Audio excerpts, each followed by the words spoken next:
ನಮಸ್ತೆ, ವಿನೋದ ಕ್ರಿಯೇಟಿವ್ ಚಾನಲ್ಗೆ ಸ್ವಾಗತ. ನೋಡಿ ಬಂಧುಗಳು, ಇವತ್ತು ಕಡಲೆ ಬೀಜದ ಕರ್ಜಿಕಾಯಿ ಯಾವ ರೀತಿ ಮಾಡೋದು ಅನ್ನೋದನ್ನ ನೋಡ್ಕೊಳ್ಳೋಣ. ಮೈದಾ ಹಿಟ್ಟನ್ನ ಈ ಥರ ಜರಡಿ ಮಾಡಿಕೊಂಡು ಒಂದು 3-4 ಟೀ ಸ್ಪೂನ್ ಎಣ್ಣೆ ಹಾಕ್ಕೊಳ್ತಾ ಇದ್ದೀನಿ.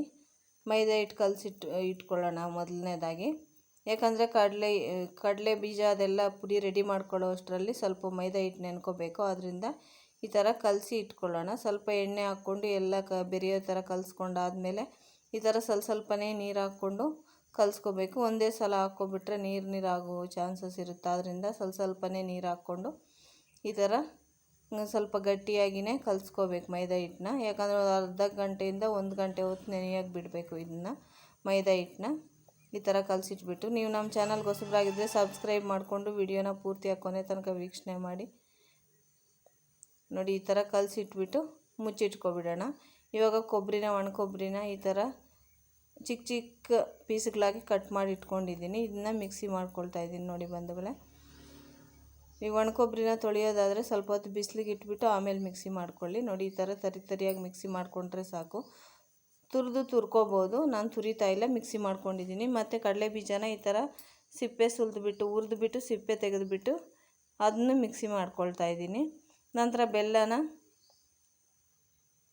ಚಿಕ್ಕದಾಗಿ ಈ ಥರ ಪುಡಿ ಮಾಡಿಕೊಂಡು ಜಜ್ಜಿಟ್ಟಿರ್ತಕ್ಕಂಥ ಬೆಲ್ಲನ ಅದನ್ನು ಸೇರಿಸ್ಬಿಟ್ಟು ಮಿಕ್ಸಿ ಮಾಡ್ಕೊಳ್ತಾ ಇದ್ದೀನಿ. ಕಡಲೆ ಬೀಜ ಮತ್ತು ಬೆಲ್ಲ ಎರಡೂ ಈ ಥರ ಪುಡಿ ಮಾಡ್ಕೊಂಡು ಹಾಕ್ಕೋಬೇಕು. ಬೆಲ್ಲ ನೋಡಿಬಿಟ್ಟು ತಗೊಳ್ಳಿ, ಕಲ್ಲು ಮಣ್ಣೇನು ಇಲ್ಲದೆ ಇರ್ತಕ್ಕಂಥದ್ದು. ನಂತರ ಕಡಲೆ ಬೀಜ ಬೆಲ್ಲ ಮಿಶ್ರಣಕ್ಕೆ ಕೊಬ್ಬರಿ ಪುಡಿನ ಸೇರಿಸ್ಕೊಳ್ತಾ ಇದ್ದೀನಿ. ಕೊಬ್ಬರಿ ಪುಡಿ ಸ್ವಲ್ಪ ಜಾಸ್ತಿನೇ ಮಾಡಿಟ್ಕೊಂಡಿದ್ದೆ ಬಂಧುಗಳೇ. ಯಾಕಂದರೆ ಬೇರೆ ಏನು ಕೊಬ್ಬರಿ ಮಿಠಾಯಿ ಮಾಡಬೇಕು ಅಂತೇಳ್ಬಿಟ್ಟು, ಆದ್ದರಿಂದ ಸ್ವಲ್ಪ ಕೊಬ್ಬರಿ ಜಾಸ್ತಿನೇ ಮಾಡ್ಕೊಂಡಿದ್ದೀನಿ ನಾನು. ನೀವು ಸಮ ಪ್ರಮಾಣದಲ್ಲಿ ತೊಗೊಳ್ಳಿ ಮಾಡ್ಕೊಳ್ಳೋದಾದರೆ. ಕಡಲೆ ಬೀಜ ಕೊಬ್ಬರಿ ಎರಡು ಸಮ ಪ್ರಮಾಣದಲ್ಲಿ ತೊಗೊಂಡು ಈ ಥರ ಕಲಸಿ ಇಟ್ಕೋಬೇಕು. ನಂತರ ನೋಡಿ, ಮೈದಾ ಹಿಟ್ಟು ನೆನ್ಕೊಂಡಿದೆ. ಇವಾಗ ನೆಂದಿರ್ತಕ್ಕಂಥ ಮೈದಾ ಹಿಟ್ಟನ್ನ ತೊಗೊಂಡು ಚಿಕ್ಕ ಚಿಕ್ಕ ಉಂಡೆಗಳಾಗಿ ಮಾಡ್ಕೊಳ್ಳೋಣ. ನಿಮಗೆ ವಿಡಿಯೋ ಇಷ್ಟ ಆದರೆ ಲೈಕ್ ಮಾಡಿ, ಫ್ರೆಂಡ್ಸ್ ರಿಲೇಟಿವ್ಸ್ ಜೊತೆನೂ ಶೇರ್ ಮಾಡ್ಕೊಳ್ಳಿ ಬಂಧುಗಳೇ. ಕಡಲೆ ಬೀಜ ಬೆಲ್ಲ ತುಂಬಾ ಒಳ್ಳೆಯದು ಆರೋಗ್ಯಕ್ಕೆ. ರಕ್ತಹೀನತೆ ಇರ್ತಕ್ಕಂಥವ್ರು ಮತ್ತು ಗ್ಯಾಸ್ಟ್ರಿಕ್ ಸಮಸ್ಯೆ ಇರ್ತಕ್ಕಂಥವ್ರು, ಜೀರ್ಣಶಕ್ತಿ ಕಡಿಮೆ ಇರ್ತಕ್ಕಂಥವ್ರು ಈ ಥರ ಕಡಲೆ ಬೀಜದ ಕರ್ಜಿಕಾಯಿನ ಮಾಡ್ಕೊಂಡು ತಿಂದರೆ ಎರಡೂ ಸಮಸ್ಯೆನೂ ನಿವಾರಣೆ ಆಗುತ್ತೆ. ಗ್ಯಾಸ್ಟ್ರಿಕ್ ಸಮಸ್ಯೆ ಮತ್ತು ರಕ್ತಹೀನತೆ ಎರಡೂ ಕಡಿಮೆ ಆಗುತ್ತೆ. ನೋಡಿ, ಈ ಥರ ಚಿಕ್ಕ ಚಿಕ್ಕ ಉಂಡೆಗಳಾಗಿ ಮಾಡಿಟ್ಕೋಬೇಕು. ಮೈದಾನ ನೆನ್ಕೊಂಡಿದೆ. ಈಗ ಲಟ್ಸ್ಕೊಳ್ಳೋಕ್ಕೆ ನಾನು ಗೋಧಿ ಹಿಟ್ಟು ತೊಗೊಂಡಿದ್ದೀನಿ. ನೀವು ಮೈದಾ ಹಿಟ್ಟಾದರೂ ತೊಗೋಬೋದು, ಇಲ್ಲ ಗೋಧಿ ಹಿಟ್ಟಾದರೂ ತೊಗೋಬೋದು. ಯಾವುದಾದ್ರೂ ತೊಗೊಳ್ಳಿ, ನಿಮ್ಮ ಇಷ್ಟ. ಎರಡೂ ಇಲ್ಲ ಅಂದರೆ ಅಕ್ಕಿ ಹಿಟ್ಟು ಬೇಕಾದ್ರೂ ಹಾಕ್ಕೋಬೋದು. ಅಕ್ಕಿ ಹಿಟ್ಟು ಹಾಕಿ ಬೇಕಾದ್ರೂ ಲಟ್ಸ್ಕೋಬೋದು, ಏನು ತೊಂದರೆ ಇಲ್ಲ.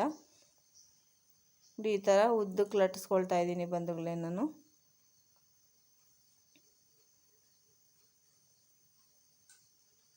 ಅವಾಗೆಲ್ಲ ಅಜ್ಜಿ ಅಮ್ಮಂದ್ರ ಕಾಲದಲ್ಲೆಲ್ಲ ಈ ಕರ್ಜಿಕಾಯಿನ ತುಂಬಾ ಮಾಡ್ತಾಯಿದ್ರು.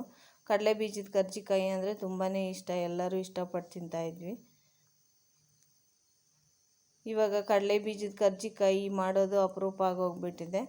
ಯಾಕಂದರೆ ಬೇಗ ಆಗಬೇಕಲ್ವ, ಅರ್ಜೆಂಟಾಗಿ 2 ನಿಮಿಷದಲ್ಲಿ ಆಗಬೇಕು. ಒಂದು ಜಾಮೂನ್ ಪ್ಯಾಕೆಟ್ ತಂದು ಮಾಡಿಕೊಡೋದು, ಇಲ್ಲ ಬೇಗ ಪಾಯಸ ಮಾಡಿಕೊಡೋದು, ಸ್ವೀಟ್ ಕೇಳಿದಾಗ ಮಕ್ಕಳು ಆ ಥರ ಮಾಡ್ತಿದ್ದೀವಿ. ನಾವು ಸ್ವಲ್ಪ ಸಮಯ ಮಾಡಿಕೊಂಡು ಈ ಥರ ಹಳೆ ಕಾಲದ ರೆಸಿಪಿಗಳೆಲ್ಲ ಮಾಡಿಕೊಟ್ರೆ ಮಕ್ಕಳು ಇಷ್ಟಪಟ್ಟು ತಿಂತಾರೆ. ನೋಡಿ, ಇವಾಗ ಲಟ್ಸ್ಕೊಂಡಿರ್ತಕ್ಕಂಥ ಹಾಳೆಗಳಿಗೆ ಈ ಥರ ಸ್ವಲ್ಪ ನೀರು ಅಂದ್ಕೊಂಡು ಕೈಯಲ್ಲೇ ಮಾಡ್ತಾಯಿದ್ದೀನಿ. ಕರ್ಜಿಕಾಯಿ ಮೋಲ್ಡು ಬರುತ್ತೆ, ಮೋಲ್ಡಲ್ಲಿ ಬೇಕಾದ್ರೂ ಮಾಡ್ಕೋಬೋದು.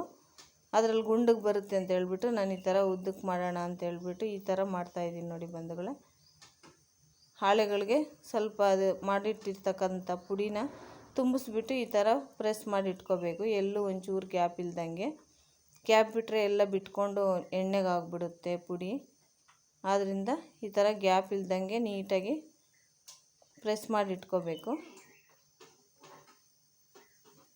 ತುಂಬಾ ರುಚಿಯಾಗಿರುತ್ತೆ ಮತ್ತು ಆರೋಗ್ಯಕ್ಕೂ ತುಂಬಾ ಒಳ್ಳೆಯದು. ಆದ್ದರಿಂದ ನೀವು ಒಮ್ಮೆ ಟ್ರೈ ಮಾಡಿ, ಹೇಗೆ ಬಂದಿತ್ತು ಅಂತ ಹೇಳ್ಬಿಟ್ಟು ನಮ್ಮ ಕಮೆಂಟ್ ಮುಖಾಂತರ ಹಂಚ್ಕೊಳ್ಳಿ ಬಂಧುಗಳೇ. ನೋಡಿ, ಎಲ್ಲ ಕರ್ಜಿಕಾಯಿನೂ ಇದೇ ಥರ ಮಾಡಿ ಇಟ್ಕೋಬೇಕು.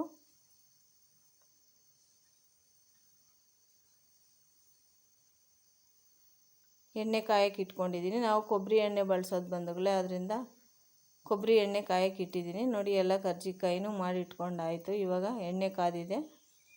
ಕೊಬ್ಬರಿ ಎಣ್ಣೆನೂ ಅಷ್ಟೇ ಆರೋಗ್ಯಕ್ಕೆ ತುಂಬಾ ಒಳ್ಳೆಯದು.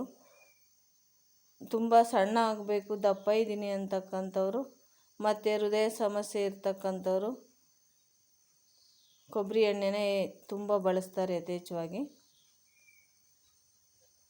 ಕೊಬ್ಬರಿ ಎಣ್ಣೆ ಅಂದರೆ ಯಾವುದೋ ಬಾಟ್ಲಲ್ಲಿ ಬರುತ್ತಲ್ವ, ಆ ಥರ ಬ್ರ್ಯಾಂಡ್ಗಳದ್ದೆಲ್ಲ ಬಂಧುಗಳೇ. ನಾವು ಮನೆಯಲ್ಲೇ ಕೊಬ್ಬರಿನ ಒಡೆದ್ಬಿಟ್ಟು ಮಿಷಿನ್ಗೆ ಹಾಕ್ಸ್ಕೊಬಂದಿರೋನು ಎಣ್ಣೆ ನೋಡಿ. ಎರಡೂ ಕಡೆನೂ ಈ ಥರ ಹೊಂಬಣ್ಣಕ್ಕೆ ಬರೋ ತನಕನೂ ಕರ್ಕೋಬೇಕು ಕರ್ಜಿಕಾಯಿಗಳನ್ನ. ಇನ್ನೊಂದು ಸಲ ಹಾಕ್ಕೊಳ್ತಾ ಇದ್ದೀನಿ. ಎರಡೂ ಕಡೆನೂ ನಿಧಾನಕ್ಕೆ ಚಿಕ್ಕ ಉರಿ ಇಟ್ಕೊಂಡು ಎಣ್ಣೆ ಸ್ವಲ್ಪ ಕಾದಾದಮೇಲೆ ಚಿಕ್ಕ ಉರಿ ಇಟ್ಕೊಂಡು ಈ ಥರ ಎರಡೂ ಕಡೆನೂ ಬೇಯಿಸ್ಕೋಬೇಕು. ಆವಾಗ ಕರ್ಜಿಕಾಯಿ ತುಂಬ ಟೇಸ್ಟಿಯಾಗಿರುತ್ತೆ, ಒಳಗಡೆ ಎಲ್ಲ ಬೆಂದು. ವಿಡಿಯೋ ವೀಕ್ಷಣೆ ಮಾಡಿದ್ದಕ್ಕಾಗಿ ಧನ್ಯವಾದಗಳು.